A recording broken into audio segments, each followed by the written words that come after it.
So turning to the coronavirus pandemic now, and all Americans, adults aged 16 and over, are now eligible for a COVID vaccine.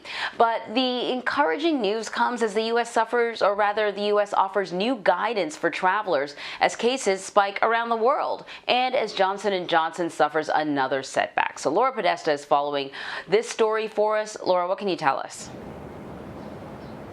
Good morning, Anne-Marie. Well, European Union medical experts are expected to release their findings into an investigation into the Johnson & Johnson vaccine today.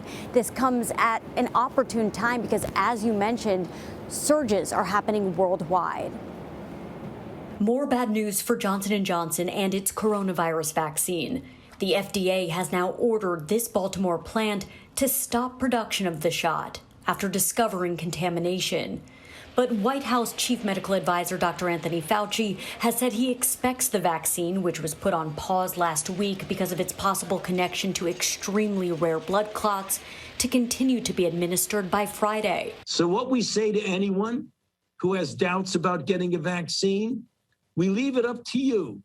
Look at the data. The data speak for themselves. More than half of American adults have received at least one shot.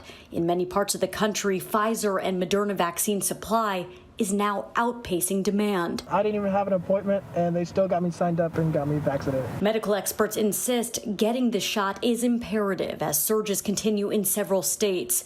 They're urging younger people to get vaccinated. Anyone 16 years and older is now eligible. Cases and hospitalizations are increasing in some areas of the country, and cases among younger people who have not yet been vaccinated are also increasing. And worldwide, there are still major problems.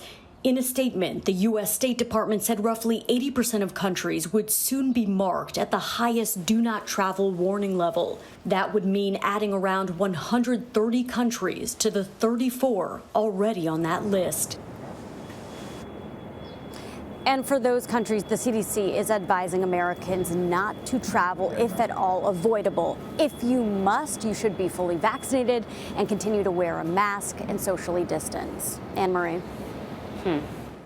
So, Laura, Dr. Anthony Fauci says that he believes the Johnson & Johnson doses could resume by Friday, by the end of the week. But does the Baltimore plant being shut down have an effect on delivery? And I'm just wondering, you hear another thing happening with Johnson & Johnson, the shutdown. Is there a concern that this will just increase vaccine hesitancy? So regarding the Baltimore plant, according to a company spokesperson, the fact that it's being shut down temporarily shouldn't have any effect on the delivery of the promised 100 million doses of the Johnson & Johnson vaccine.